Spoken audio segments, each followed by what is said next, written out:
گروہوں کے وہ اہداف نظر میں رکھیں وہ کیا تھے. عرض کیا تھا پہلے آپ کی خدمت میں، جن میں سے اجمالاً میں تاکہ ذہن میں حاضر ہو جائے آپ کا.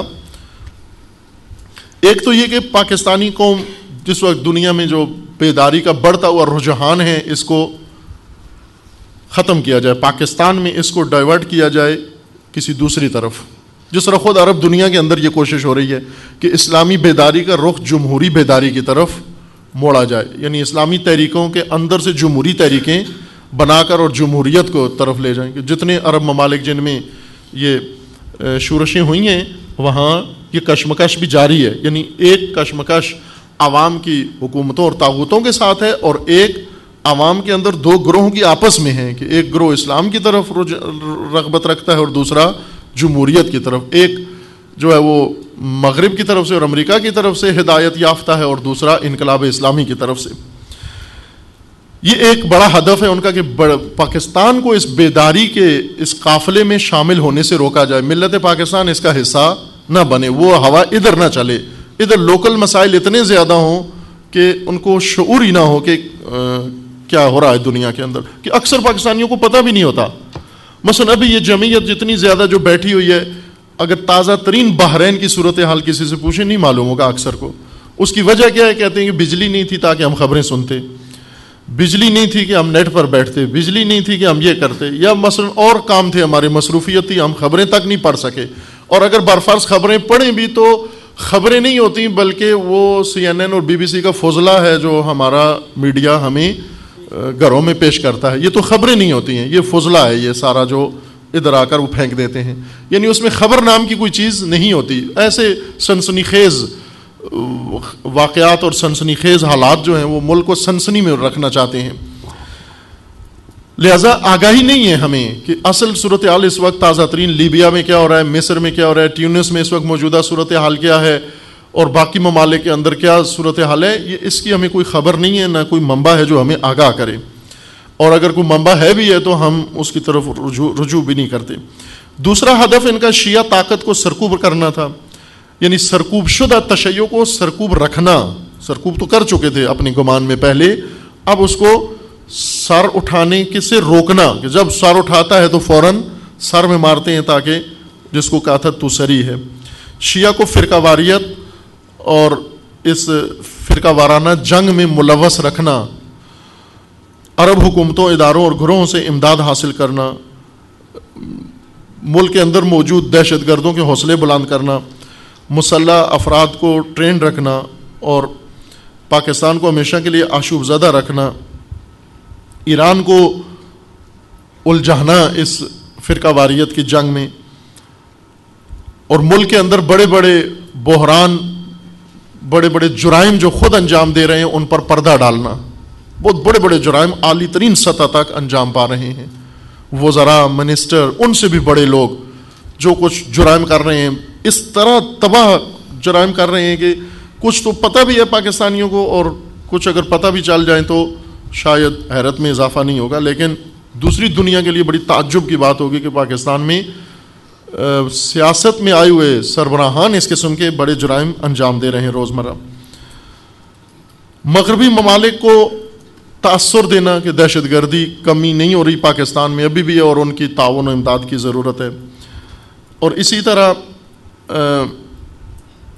دہشت گرد پالنے والے افراد، اذہان، اور ان کو باقاعدہ ماموریت پہ رکھنا. باقی یہ عمدہ جو اہداف تھے ان کے آپ کے عرض کیے تھے. اس میں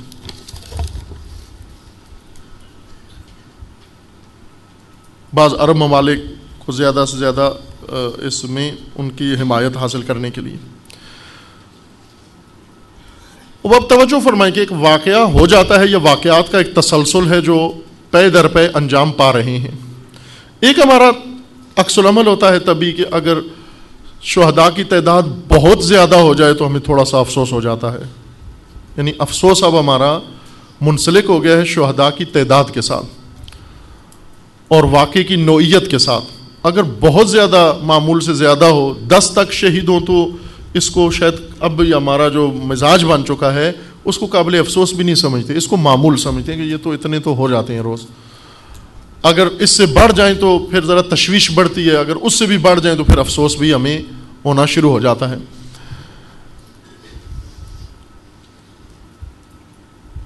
ان حوادث اور واقعات جو تلخ کے آئے دن ہو رہے ہیں، ان میں عزیزان کچھ کام جو ہو رہے ہیں لیکن ان کا کوئی نتیجہ نہیں نکل رہا، اور کچھ کام ایسے ہیں جو ہو رہے ہیں جنہیں نہیں ہونا چاہیے۔ ہم آگاہانہ طور پر ترک کریں ان کاموں کو جو ہو رہے ہیں، جو اثرات پڑ رہے ہیں۔ اور تیسرا وہ کام ہیں جو ضروری ہے کہ ہم سب کریں، نہ کسی سے کہیں کہ وہ کرے، مطالبہ کریں، بلکہ ہم سب خود شروع کریں ان کاموں کو۔ وہ کام جو ہو رہے ہیں اور نہیں ہونے چاہیے، ان میں سے ایک یہ ہے کہ دشمن کی چال کا شکار ہو جانا۔ چونکہ یہ منصوبے کے مطابق سب کچھ ہو رہا ہے، اتفاقات نہیں ہیں۔ جس طرح میڈیا ہمیں تاثر دیتا ہے، جی اتفاق یہ ہوا کہ اس شہر میں یہ ہوا، پھر اس کے رد عمل میں ادھر یہ ہوا، ادھر یہ ہوا، ادھر نہ، یہ باقاعدہ پہلے سے ایک پلاننگ کے تحت، سوچے سمجھے منصوبے کے تحت سب کچھ ہو رہا ہے۔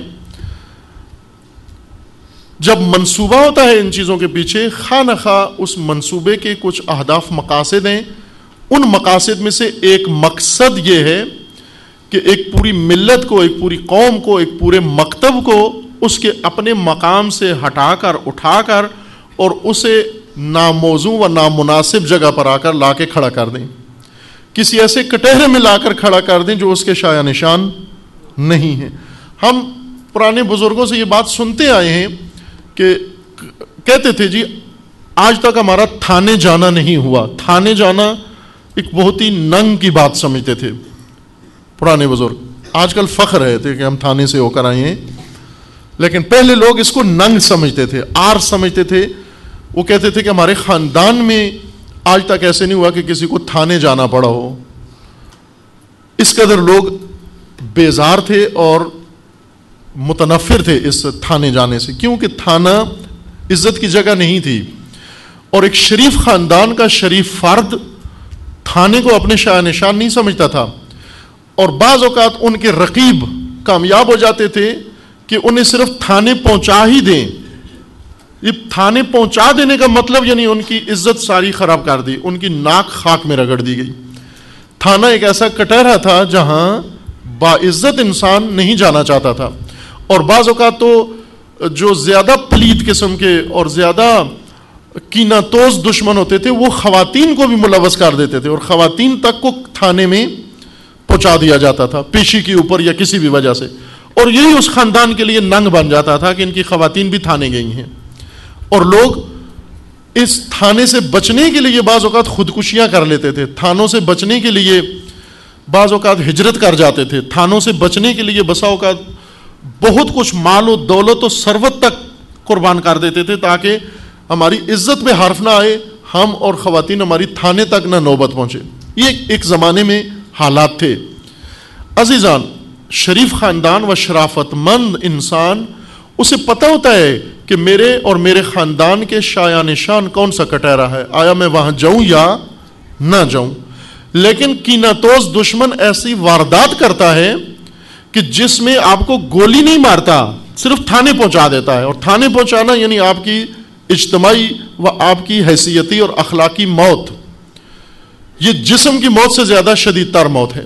اسی طرح قوموں کے دشمن، ملتوں کے دشمن، اور مذاہب و مکاتیب کے دشمن، اور خصوصاً تشیع کے دشمن، وہ تشیع کو کچھ حصہ تشیع کا پے کر جسے گولیاں مارتے ہیں، شہید کر دیتے ہیں، اور پھر دوسرے جو بچ جاتے ہیں ان کو اس میدان میں لانا چاہتے ہیں جہاں لائق تشیع نہیں ہے۔ وہ میدان، وہ شرف تشیع کے شایع نشان نہیں ہے، وہ عظمت تشیع کے ساتھ نہیں جچتا وہ میدان، اور وہ میدان ہے فرقہ واریت، اور وہ میدان ہے دہشت گردی، اور وہ میدان یہی تفرقہ اور تعصبات کا میدان ہے۔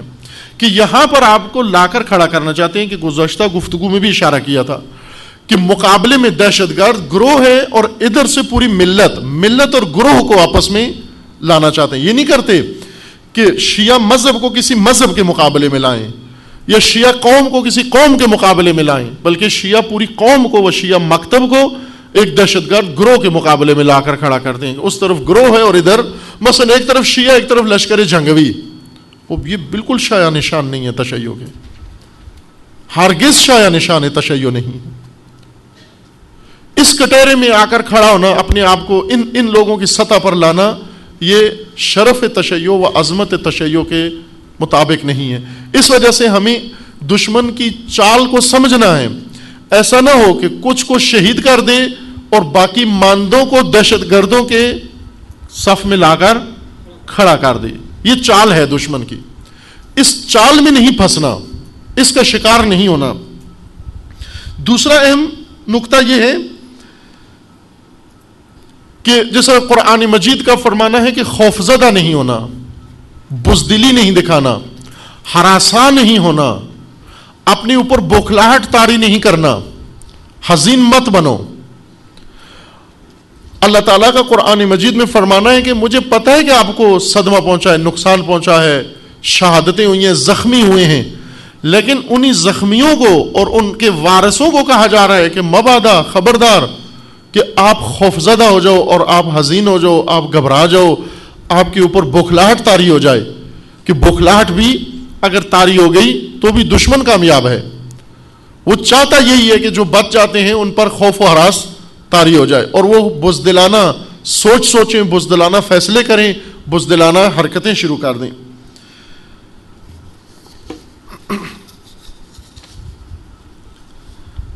دہشت زدہ نہ ہونا، دہشت گردی، دہشت گر اس کو کہتے ہیں جو دہشت پھیلائے.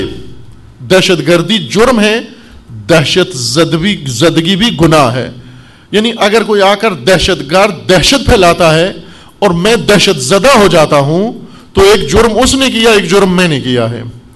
دہشت زدہ ہونا کمال نہیں ہے، دہشت زدہ ہونا فضیلت نہیں ہے، دہشت زدہ ہونا یہ بھی ایک جرم ہے. ان کا مقصد یہ ہے کہ ہمیں دہشت زدہ کر دیں.